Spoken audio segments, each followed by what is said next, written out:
수의사가 된 이유가 되게 간단해요. 그냥 어렸을 때부터 이모가 계속 세뇌 교육을 했어요. 근데 그 소리 난 거예요. 옛날에는 입시 사정 그 커트라인 판이 있잖아. 그냥 1학년에서 졸업할 때까지 한 교실에서 공부한다는 게 가장 큰 그 충격이었거든. 외과도 내과를 못하면 외과도 똑바로 할 수가 없구나. 하기는 내과로 갔지만 결국 교수님 때문에 간 거예요. 갔는데 이제 내가 관심 분야가 또 다른 쪽에 있으니까.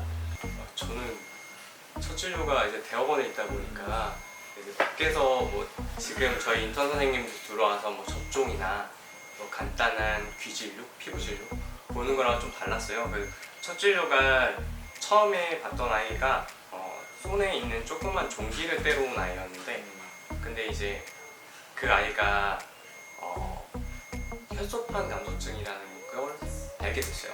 그러니까 털을 미는데 다 멍이 드는 거예요. 클리퍼로 털을 미는데 수술하기 전에 미리 이제 준비하고 세포 검사하려고 털을 미는데 보호자분이 이제 애기 몸을 보더니 왜 애가 다 멍이 들었냐 이제 엄청 화를 내시는 거예요. 그래서 당황했죠.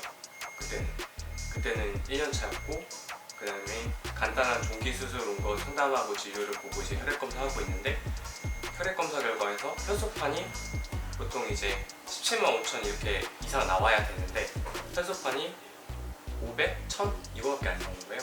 그래서 현미경으로 봤는데 혈소판이 진짜 없어서 일단 혈소판 감소증 진료 보고 이제 내과 컨펌 받아서 내과 진료 같이 보고, 그렇게 해서 일단 수술을 못하고 내과 쪽으로 다시 트랜스퍼 했던 경험이 있는데, 이게 참 무서웠던 게 이제 모르면 정말 안 되겠다. 뭐 아까 말씀드린 것처럼 이제 내과 공부하는데 되게 저한테 도움이 많이 됐던 아이기도 하고, 교수님도 그냥 너 공부하니까 좋지 뭐 이러면서 이제 뭐 여러 가지 한꺼번에 공부를 한 것 같아요. 내과 공부하는 게 정말 중요하다는 걸 다시 한번 깨달은 케이스기도 하고. 나는 첫 진료가 지금 우리 병원 다니는 병원이야. 지금 우리 병원의 첫 진료는 아니었고 인턴을 시작하던 병원이었는데, 보통 첫 진료는 백신이나 피부 진료를 이제 위에 선생님들이 들어가라고 딱 하는데 3년차 선생님이 이제 진료 들어가봐 딱 들어가는데 디스크인 거야. 이제 그때는 이제 진료실이 오픈이 돼 있어가지고 뒤에서 이제 연차가 높은 선생님들 다 듣고 히스토리를 다 듣고 이거 잘못 넣었구나 진료를. 그래서 해가지고 했는데 이제 근데 걔가 이제 일어 쓰게 된 거예요. 그러면서 이제 그 보호자랑 관계를 갖기 시작해서 그 보호자가 지금도 개원을 하고 우리 병원 다녀요. 그런 그게 가장 기억에 남아요. 첫 진료 얘기할 때는 그 보호자 생각나. 나는 애들 보면은 이게 걷는 거를 무의식중에 보게 되더라고. 다리에 관심이 많으니까 이게 걸어보면 어째 좀 다리 안 좋으니까 나도 모르게 그냥 생각하고, 이제 뭐 동네에서 이렇게 돌아다니는 산책 시킬 때 그러면 이제 말도 먼저 하게 되고 다리 괜찮냐고 뭐 그런 식으로 얘기하게 되네. 어떻게 하셨어요? 그냥 넘어가겠다. 이제 가끔 가다가 개 짖는 소리가 나요 지금. 맞지? 애기가 우는 건지 개가 짖는 건지 그냥 개 짖는 소리 가끔 이명처럼 들릴 때가 있거든요. 근데 그러면 어디 개가 짖나? 그러면 와이프가 뭐 귀신 씨였어? 아무 소리도 안 들린다고. 그럼 이제 그냥 멍 때리다 들렸나 보다. 그거 하나 하고요. 또 하나는 이제 친절병이네요. 이게 이제 저희가 이제 보호자분 상대를 하다 보니까 엄청 친절해. 엄청 서비스업이잖아요. 되게 도움이 많이 되는 것 같아요. 오히려 이제 그 다른 사람들한테 오히려 대접을 더 오히려 받는다고 해야 되나? 네, 그런 게 더 좋은 것 같아요. 작년인가? 그 수술하러 왔는데 부산에서 온 가족이 그래서 여기에 앞에다가 방을 잡고 온 거. 그냥 우리가 봤을 때 평범한 가족이에요. 따님하고 어머님 아빠하고 왔는데 쉽지 않아. 그래서 면회 이제 수술 5일 정도 입원하니까 하셨다가 5일 있다가 오시면 어차피 면회 못 오시니까 여기 앞에 방을 잡아놨다가 그래서 이거 진짜 절실하구나. 이거 절실하구나. 보호자 입장에서 특히나 여기 멀리 오시는 분들은 솔직히 부산에서 여기 오려면 뭐 KTX를 타든 아침에 나와가지고 병원에 10시까지 나오려면 새벽에 일어났을 텐데 온 가족이 전날 저녁에 와가지고 자고 아침에 금식을 시켜서 온 건데 하여튼 그게 가장 기억에 남았어요. 그래서 그 뒤로 약간 생각도 많이 좀 바뀌었고 조금 더 절실한 보호자들이 더 많이 오는구나 하는 것도 생각을 많이 바뀌어서 대단한 것 같아요. 그런 쉽지 않지. 분들은 그러니까 온 식구가 스케줄을 맞춘다는 것 자체가 사실 쉬운 게 아니잖아요. 그러니까. 식구들끼리 모여서 밥 한 번 먹기도 사실 쉽지 않은 경우가 되게 많은데 그렇게 며칠씩 와서 있을 수 있다는 게 그냥 케이스로 생각이 나는 게 이제 PD라고 하는 이제 심장 수술을 하는데 이제 결찰을 했는데 이제 혈관에서 출혈이 쭉 올라왔어요. 이게 흉곽이 피로 이제 차 올랐는데 그거를 이제 정신줄을 놨으면 큰일 났을 텐데 일단 그걸 잡아서 수술을 깨끗하게 마무리 잘 했거든요. 근데 그게 되게 기억에 되게 많이 남아요. 그러니까 머릿속에서 잊혀지지 않는 기억이라고 해야 되나? 이제 전상을 항상 네. 그런 게 이게 뭔가 이게 차오르는 그 순간이 그때 되게 아차한 순간이었거든요. 그때 한 3초에서 5초 사이에 만약에 그냥 정신줄을 놨거나 아니면 그거를 이제 놔버렸으면 놓쳐버렸으면 그 보이는 장면을 놓쳐버렸으면 아마 아기가 잘못됐을 거거든요. 근데 그 순간을 이제 잘 넘어갔는데 그때도 지금도 그냥 항상 수술할 때는 간단한 수술할 때도 긴장해야겠다는 생각을 참 많이 하게 된 계기이기도 해요. 뭐 며칠 전에 특별한 케이스도 하나 있긴 했었는데 항상 다 달라요. 배를 열어보면 애들이 다 달라요. 그런 걸 생각해보면 그냥 항상 긴장하고 수술해야 된다는 생각을 좀 많이 하게 된 계기도 하고 항상 긴장해야 되는 게 맞는 것 같아요. 그런 게 딱 수술을 하다 보면은 그런 거 생기잖아요. 막 출혈이 갑자기 확 생기는데 이거를 이제 당황을 결국 처음엔 다 하는데 이거를 내가 해결을 여기서 안 하면은 아무도 할 수 없는 거죠. 그러니까 그런 약간 순간에 그런 생각이 확 드는 거지. 어떻게든 해결. 그런 경험이 연차가 쌓여서 계속 생기는 것 같아요. 피할 수 없죠. 어차피 뭐 모든 그럼, 애들 혈관이 네. 다 똑같이 유행하는 것도 아니고 다 다르니까. 평생 직업. 나는 그게 가장 너무 좋고 내 몸이 건강하면 어떤 그런 거에 대한 부담이 없이 일을 할 수 있고 그리고 또 지식을 얻는 그런 즐거움도 분명히 있는 것 같아요. 그냥 저도 비슷한 것 같아요. 평생 직업이라는 생각 자체가 되게 좋고 그다음에 오래 일할수록 뭔가 이제 매너리즘에 빠질 수 있는데 저희는 어떻게 보면은 그런 게 좀 좋은 것 같아요. 똑같은 일인데 매일매일 다르긴 하거든요. 그러니까 예를 들면은 아까 말씀드린 것처럼 이제 뭐 애들마다 다 다르고 그다음에 그 보호자분들이 애를 어떻게 키우냐에 따라서 또 애들이 또 다 다르거든요. 맞아. 성격도 다 다르고 품종이 같다고 애들이 같은 것도 아니고 그다음에 뭐 1kg짜리부터 많게는 50kg짜리까지 진료를 보니까 그런 것들이 저희한테 매너리즘에 빠지지 않고 계속 공부하고 단련하게 만드는 그런 것들이 있는 것 같아서 저희 직업은 그런 부분은 정말 좋은 것 같아요. 건강해야죠. 건강하자. 진짜 건강해야 돼. 진짜 건강해야 진짜 돼. 아프면 안 돼요. 감기만 걸려도 지금 골골대가지고 지금 둘이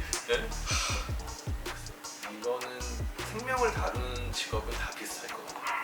어쨌든 뭔가 갑작스러운 예기치 못한 상황들이 항상 생기기 때문에 그런 거에 있어서 어떤 시간적인 프리한 게 조금 적은 부분이 있어요. 특히 이제 뭐 우리 병원은 그래도 24시간 병원 하니까 밤에 이렇게 백업을 해주는 선생님들이 많이 계신데 이제 그렇지 않을 경우는 이제 본인이 수술하고 다음날 되게 궁금하잖아요. 그런 거 그러니까 괜찮은지도 궁금하고 그런 거 보고 나머지는 직업의 만족도에 따라 다르고 나는 되게 만족해.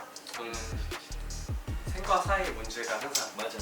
그게 제일 스트레스인 것 같아요. 이제 예를 들면 좀 전에 바로 5분 전에 이제 뭐 아기가 안 좋게 돼서 이제 사망해서 이제 상담을 하고 그 다음에 또 예를 들면은 그 다음 진료가 뭐 접종이라든지 그냥 이렇게 약간 이제 어떻게 보면 감정 노동의 일환인데 이제 10년 넘게 수의사를 해도 힘든 건 힘든 것 같아요. 네, 맞아. 이제 괜찮은 척 하려고 노력을 하는 것이 이제 힘든 건 힘든 거고 그 다음에 그거를 이제 떨치는 시간이 얼마나 짧아졌냐가 그 차이인 것 같고요. 그렇다고 이제 괜찮냐고 물어보면 그 와이프가 그러더라고요. 그렇게 오래 일했는데도 그게 그렇게 힘드냐고. 근데 그거는 힘든 것 같아요. 그냥 항상 힘든 것 같아요. 그냥 떠나보내야 되는 그거, 그리고 떠나보내고 나서 이제 정상적으로 업무를 한다는 거, 그런 거는 항상 필요한 것 같고, 그래서 뭐 요즘 친구들이랑 많이 얘기를 하는 건데, 수의대에서 이런 부분은 조금 그러니까 뭐 동물 윤리라든지 이제 정신적인 부분에 대해서 건강할 수 있는 부분에 대해서 약간 교육이 좀 필요한 것 같아요. 그러니까 예를 들면은 뭐 구제역이나 뭐 얼마 전에 아프리카 열병 이런 것 때문에도 많은 동물들을 이제 어쩔 수 없이 이제 폐사 처리를 하는데, 그런 부분에 있어서도 수의사들이 특히 공방수 아이들 이제 수의사 된 지 얼마 안 된 아이들 스트레스 엄청 많이 받는데, 그런 부분에 대해서 사실 요즘은 어떤지 모르겠는데 학교에서 어떠한 교육도 받아본 적이 없거든요. 근데 그거를 뭐 좀 뭔가 어떤 식으로든 배울 수 있는 기회가 있고 그리고 나왔으면 참 좋을 것 같아요. 요즘 들어서 참 많이 드는 생각이죠. 나는 아직도 적응이 좀 안 되는 게, 진료가 밀리면은 이 진료실이 보호자를 기다리고 있잖아.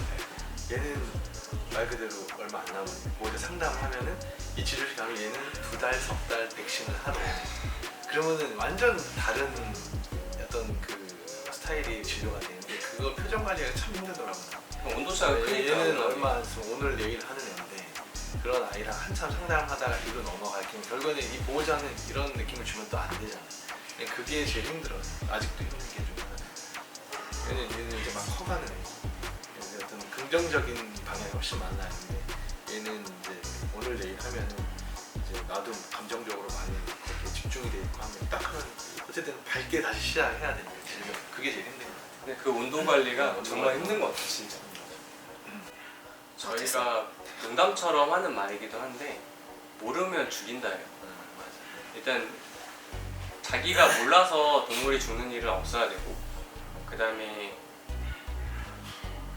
수의대를 들어가기 위한 뭐 준비를 한다든지 그런 거는 솔직히 뭐 요즘 뭐 스카이캐슬 뭐 이런 거 보고 워낙 뭐 입시 시스템들이 많고, 그 다음에 입학할 수 있는 방법도 많으니까 그거는 뭐 사실 요즘 저는 수능 말고는 몰라서 그냥 뭐 알아서 열심히 준비하시면 될 것 같은데, 수의대 들어오고 나서는 일단 직업학교거든요. 수의대는 그 자체가.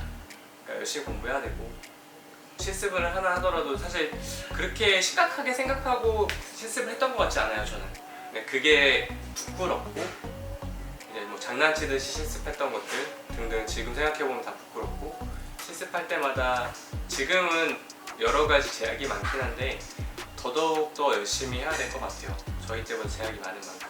그리고 일단 공부를 하지 않고 뭔가 할 수 있는 게 사실 없다고 생각을 해요. 이게 정말 듣기 싫은 소리일 텐데, 어린 친구들이. 근데 공부를 안 하면 정말 내 눈앞에서 아이가 왜 아픈지, 왜 죽는지 모르거든요. 그러니까 공부를 하라는 말 말고는 사실 특별히 할 얘기는 없을 것 같고요. 그 다음에 이제 멘탈이 강해야 된다는 거. 아까 얘기한 것들 종합해서 말씀을 드리면, 보호자를 상대하는 거, 그 다음에 아픈 아이를 상대하는 거, 그리고 죽음과 그리고 새로운 탄생과 이런 것들을 계속 반복적으로 경험해야 되기 때문에 일단 멘탈은 정말 강해야 돼요. 뭐 저도 멘탈이 강한 편은 아니고 스트레스 많이 받는 성격인데, 이거를 잘 이겨내고 그 다음에 자기가 풀 때를 찾아서 잘 해결하지 않으면 롱런하기 힘든 직업인 건 맞거든요. 옆에서 보는 것처럼 그렇게 좋은 직업은 아니에요. 전부가 다 우리가 만족하는 거지. 뭐 우리가 맨날 3D라고 하거든요. 물리고 그냥 뭐 변을 치운다든지 소변을 치운다든지 이런 것들은 항상 있는 일이고, 그만큼 그리고 또 어렵고. 그러니까 이게 3D의 어떤 기준이 뭐 여러 가지가 있겠지만 저희 직업이 저희끼리는 3D라고 얘기를 해요. 근데 그 이유가 그만큼 정신적으로 힘든 게 많기 때문이기도 하거든요. 그래서 열심히 준비하시고, 그 다음에 이 직업을 선택하시게 될 때는 일단 수능 점수에 맞춰서만, 그냥 어쩔 수 없이 뭐 이런 게 아니라 뭔가 뚜렷한 목표랑 사명감이 필요는 한 것 같아요. 아무런 그냥 준비 없이 그냥 들어와서 얼추 면허 따고 그리고 그런 분들 많이 봤거든요. 발전할 수 없어요. 그래서 열심히 준비하고 마음가짐을 잘 가졌으면 좋겠습니다.